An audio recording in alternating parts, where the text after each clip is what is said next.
E. King once again here today. How's everybody doing today? Wanted to take a quick minute to get your input on this whole Wells Fargo thing. Go ahead and leave me a like or a comment down below and let me know what your thoughts are on this Wells Fargo thing. What we're going to get ready to hear is a clip of the 4-hour deal that took place on C-SPAN when the CEO was being questioned for a total of 4 hours, but just listen to how much this guy's in denial, and you know whether he is going to. I want to know your thoughts. Do you think that the fines that have been imposed on Wells Fargo is enough? Do you think there should be more? Should this guy go to jail? Let me know what you think. Here, we're just going to get right into this, and then I'll look forward to seeing your comments below. I can't believe some of what I'm hearing here. So let me understand. You've been the CEO since 2007. You've been the chair of the board and the CEO since 2010. Is that correct? That is correct, Congressman. And in the time that you have been that chair, I have a chart here that shows you've been penalized almost systematically every year since you have been in charge. Every year. 1.2 billion in April of 16, 53 million in October of 15, 4 million in June of 15, another 24 million in January of 15, 5 million in September of 14. I mean, and I go on and on. 869 million in September 13, while you were the CEO, right? And you're going to tell me that there's not a culture of something wrong at Wells Fargo? When you are the head, you get credit. You get credit as CEO when you bring in all this money, because that's how you get your bonuses. Is that not correct?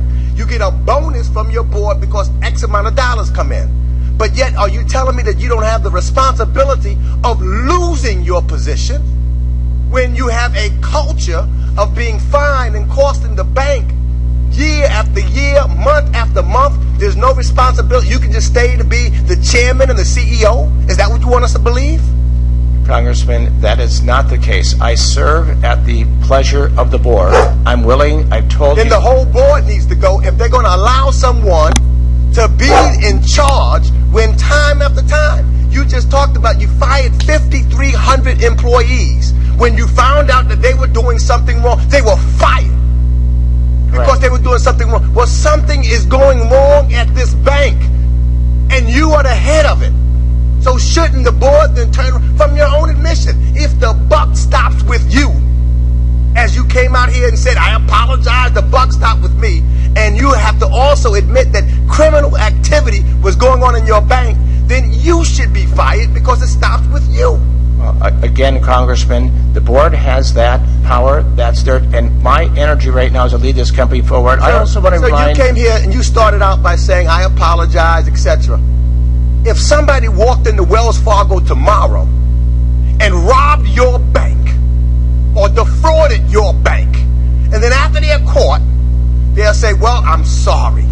I'm going to take full responsibility for robbing this bank, and I am sorry that I robbed this bank. So please don't prosecute me because I am sorry now that I robbed this bank. Would you allow the person just to walk out after robbing your bank because he is now sorry that he robbed his bank after he took the money already? Congressman, I see something very different between being honest and breaking our code of ethics and taking advantage of. You didn't break code of ethics? And I did your bank? Do you realize that you have not only given? Would you admit this? That not only do your bank have a black eye, that your bank, Wells Fargo, has given the entire financial service industry a black eye. Gentleman from Wisconsin, Mr. Duffy, Chairman of the Oversight and Investigations Subcommittee. Good morning, Mr. Stumpf. I want to tell you I'm a 20-year customer of Wells Fargo. I actually started at Norwest. Oh, thank you. My wife was with Wells Fargo. We got married, and it made it easy to join our accounts. I've had a pretty good experience with your bank. That's why I've been there for 20 years. The people I've dealt with have treated me incredibly well, and that's why I'm there. but what I'm hearing today is incredibly disturbing. And so I just want to make sure you and I are on the same page. How do you classify what Wells Fargo did with this potentially 2 million account holders? Well, the 2 million account holders were accounts was about the PwC looked at 93 million accounts. The 2 million are. No, I'm sorry. Was this fraud? Was this just an HR problem? Was this theft? How do you see this? Yeah, the 2 million accounts could not be ruled out. I'm asking about, well, how do you classify when you took $22 to $25 from whatever the number is? Maybe it's 1 million, maybe it's 2 million. How do you classify that? Well, I think it was dishonest. It broke our code of ethics, and the people who are responsible. Was it theft? Pardon me? Was it theft? Did you steal? Our people did not do what was right. That's not my question. Did you steal? I want to know if you and I are on the same page. Did Wells Fargo employees steal from 1 million to 2 million of their customers? Yes or no? In some cases, they did. They did? Yes. And so, as Wells Fargo, back to 2011, is stealing from their customers, and by the way, banking is based on trust. Correct. Right? So I don't care if it's 10% or 1% or 0.5% of the people that you do business with. If you're stealing from them, in 2011, 1,000 people are fired for stealing, and what do? You don't fix the problem. And 1,000 people are fired in 2012, and you don't fix the problem. And in 2013, 1,200 people are fired, and we still have a problem. And you're stealing from people. Well, so listen, I guarantee you that any bank in my community, if they were stealing from someone at the lower level, fired and fixed the problem. Well, on day one. Well, that's what we're trying to do. In fact, No. Trying to do? We're 5 years on. Well, let me just say something about, as we understood this problem, we didn't, when somebody would open an unauthorized account, a savings account or a checking account, it was not until, and when an account gets opened and not funded, it's really important, please, when it gets opened and not funded, it gets auto-closed. We didn't believe, as we looked at that, until sometime in 2015, that there could be the possibility of a zero account that could affect a customer. You've got to be kidding me. You have got to be kidding me. No, that is absolutely our analysis. I told us earlier, the board members, you were not saying that you knew, but board members knew. 2011, they were looking at this. And if they're looking at 1,000 people fired, that they don't know why they're being fired, that they don't look in to say, what were these people doing that caused them to be canned?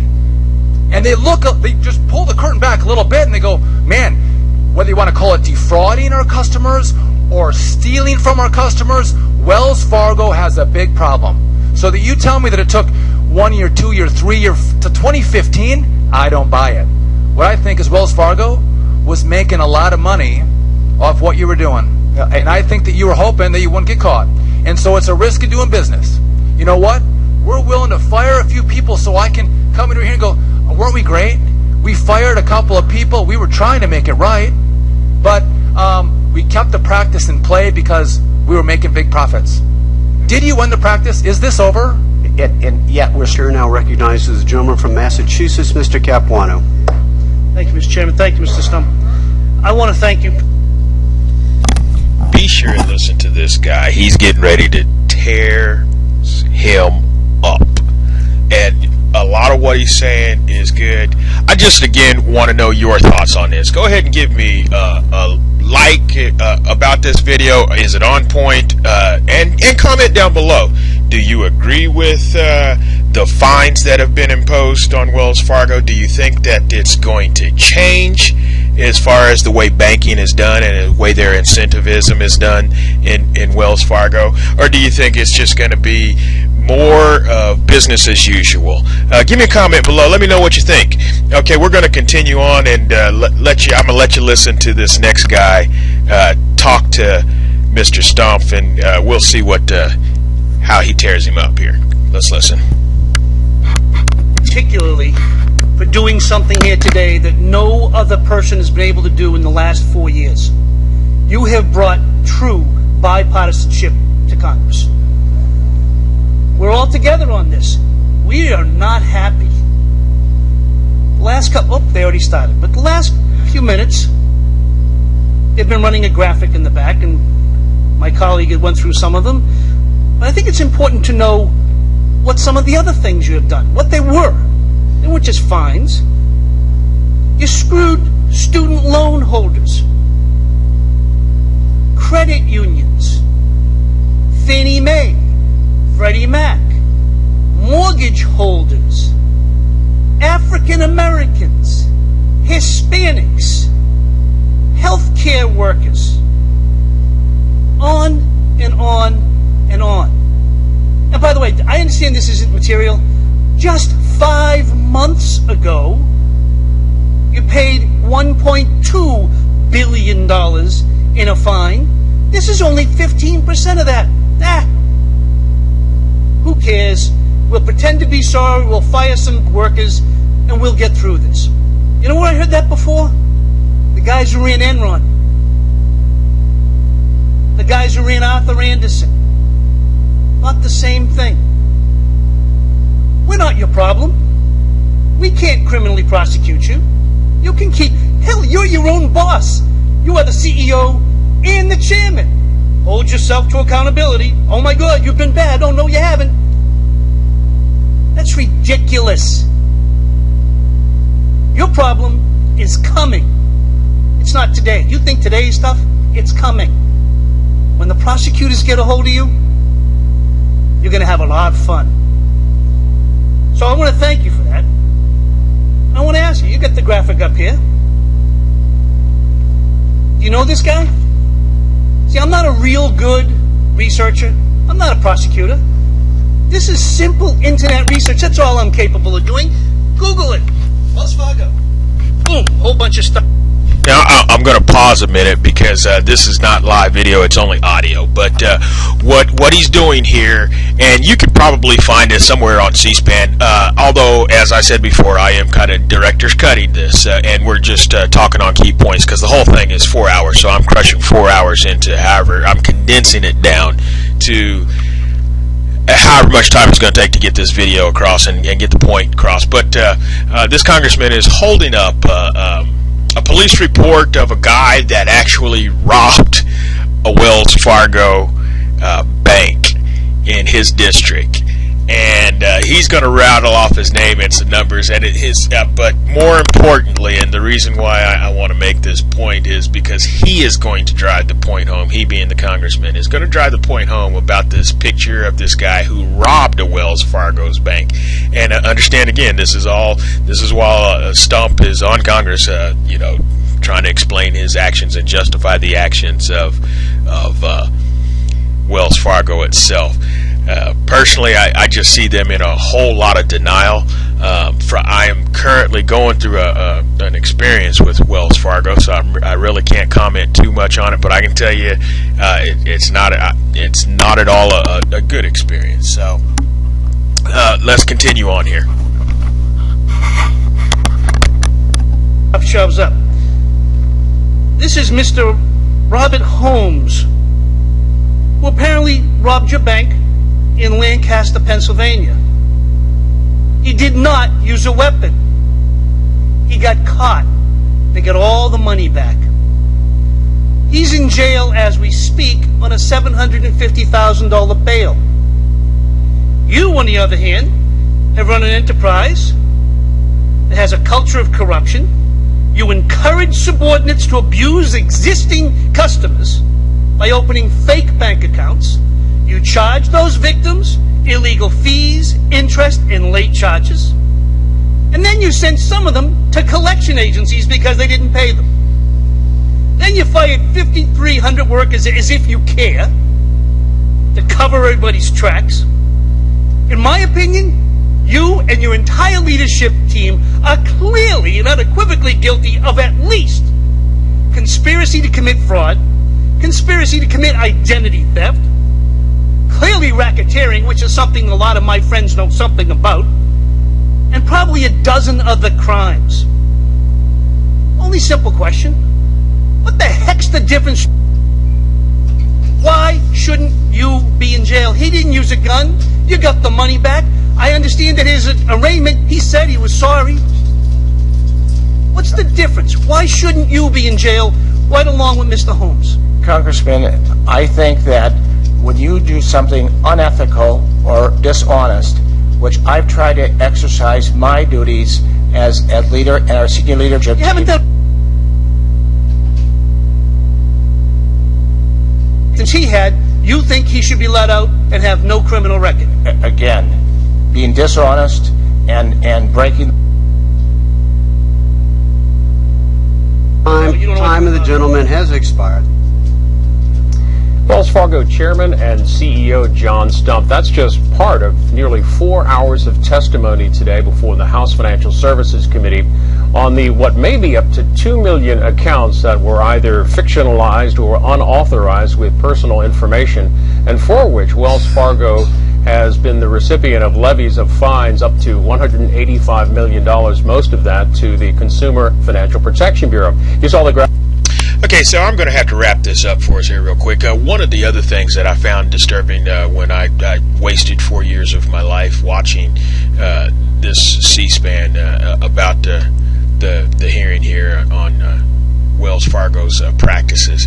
But one of the things that I saw while watching that, which was very disturbing, is how they would they target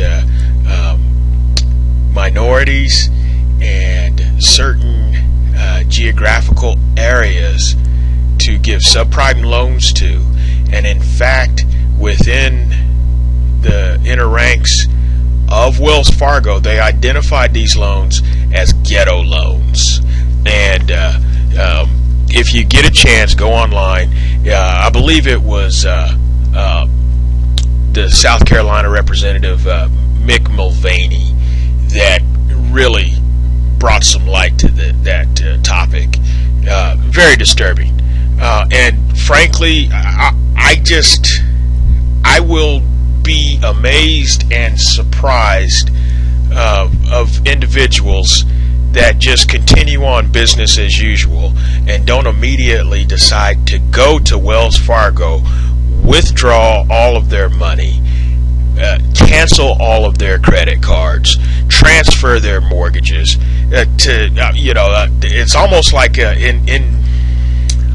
almost to a point that it seems like people that would support this kind of thing kind of let you know where they stand. It's like, oh well, it didn't happen to me, so I'm not going to do anything about it.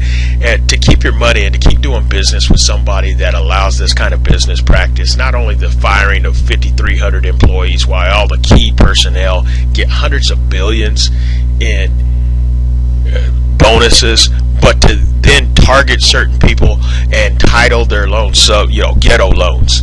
Yeah, for if there's no way I would do business or even want to continue to do business with that. And I hope everybody that has an account with them makes the right decision and knows what to do as well. So I'm gonna get off here right now. Like I said, let me know your thoughts on this topic. Give me a like or a comment below, and we'll talk to you next time.